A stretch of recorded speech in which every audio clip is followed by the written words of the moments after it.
Rafa Yadain, raising the hands when you're starting salah, and making Rafa Yadain when you're going into ruku, when you're getting up from ruku, or sitting tawarrukan. These are proven from the earliest. You're muted? Anderson, Or, we can't hear you. hold on You're here. not muted. You're Yeah. not muted, huh? Anderson, can you hear us? We cannot hear Hello, you, assalamu Anderson. alaikum. There it is. Alaikum salam. There Okay. you are, brother. See, we promised we'll Uh, bring you back. We brought you back. Alhamdulillah. Sheikh, I have questions. My Tablighi friends ask me this when I talk to them about hadith. We are going back Okay. and forth about hadith, and final question that I couldn't answer was that these jarh wa ta'dil, they are based on people's opinion. Let's say Yahya ibn Ma'in says someone is not good in hadith, right? So it's his opinion. Why should we take his opinion? What is the factual, like something I have to give him? And I have two questions. This is just one of them. I couldn't answer Okay. him because I don't know. I got you. No problem. My master's in hadith. I got you on this one, okay? Jarh wa ta'dil is not done based on opinion. This is a misconception, okay?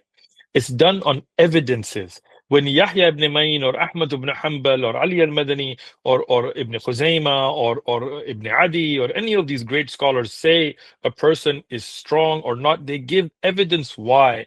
The problem is people don't look at the bigger books. You know, we have smaller books of Ilm al-Rijal. I'll give you an example. Right?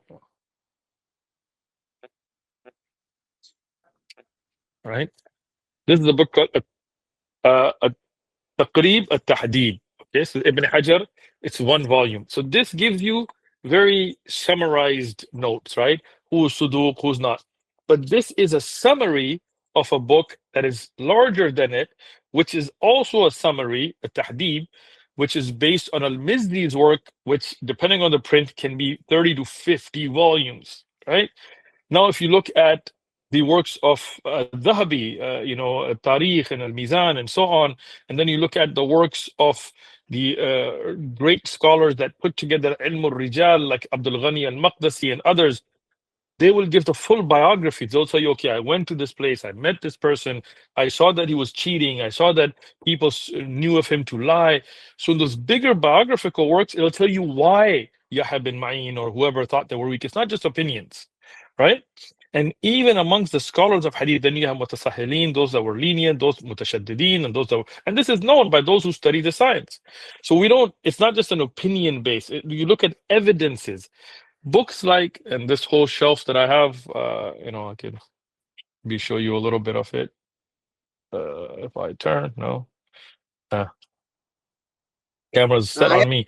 videos of your library. So, I have so seen your this videos. this whole side is takhrij of hadith. So what it does, this whole side of my library, these books, like Sheikh Albani's books and stuff, will reference the earlier books. Then on the next shelf, you have the earlier books that have the whole Siyar Alam al-Nubala and so on, that you can look up the history of that person. Al-Kamal fi Asma al-Rijal, for example, and so on.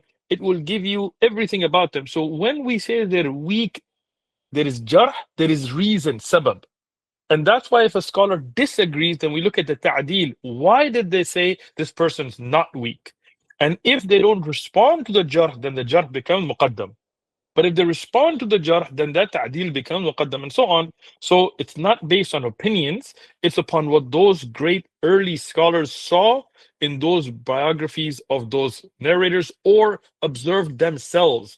Imam Ahmad ibn Hanbal would travel for months to meet one narrator and grade them, as the famous hadith about Imam Bukhari, meaning the story from Imam Bukhari, how he traveled and he saw the person tricking his donkey with the carrot, said, how if he tricks his donkey, how can I trust him, and so on. So these people actually visited those narrators and judged them, saw the evidences and documented it. All right, Next thank question. you, Sheikh. My second question is, and I have one more. Again, same guy asking me questions. Basically, I do Ask Rafa away. Yadain.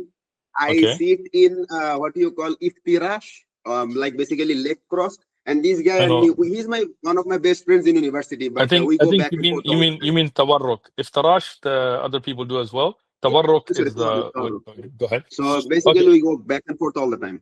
So the second question is like, these great muhaddis, like like Imam Abu Hanifa is not a muhaddis, sorry, like Imam Shafi'i or Imam Ahmad, in their madhahib, there is one opinion. Then later on comes on Ibn Taymiyyah, he gives another opinion. Later on comes in Ibn Baz, he gives one opinion. Then comes Sheikh Al-Albani, he basically dismisses this, that. And like these great scholars of 1200 years ago, they didn't know this hadith was weak.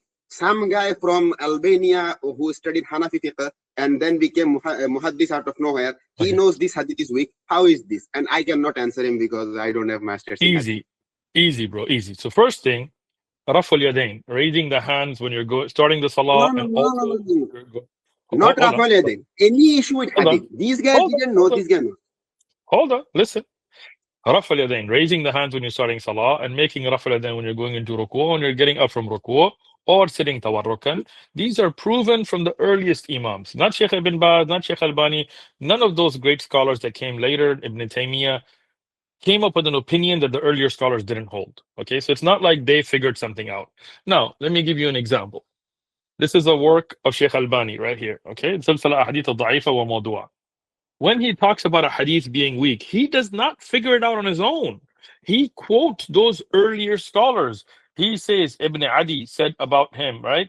Right here, yeah, he says Al-Hafid, yani Ibn Hajar al-Asqalani said about him, أخرج الطبراني في معجم الطبراني and Al-Bayhaqi mentioned. And then he gives, for example, Walid ibn Muslim kana yudallis.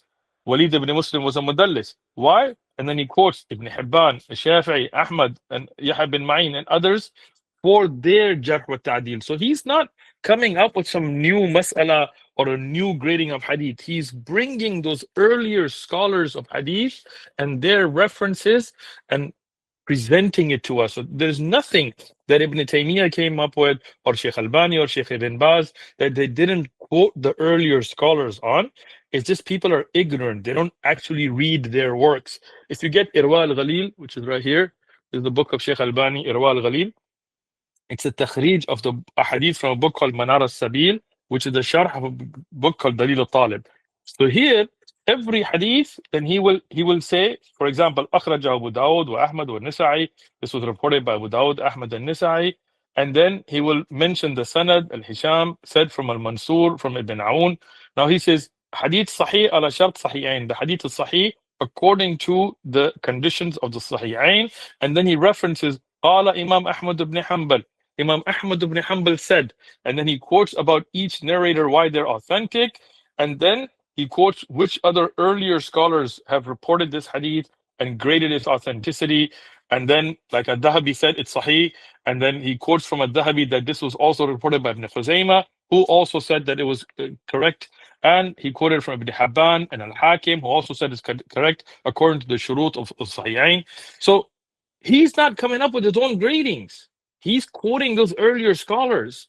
This is the ignorance of people because they don't actually read the works of scholars.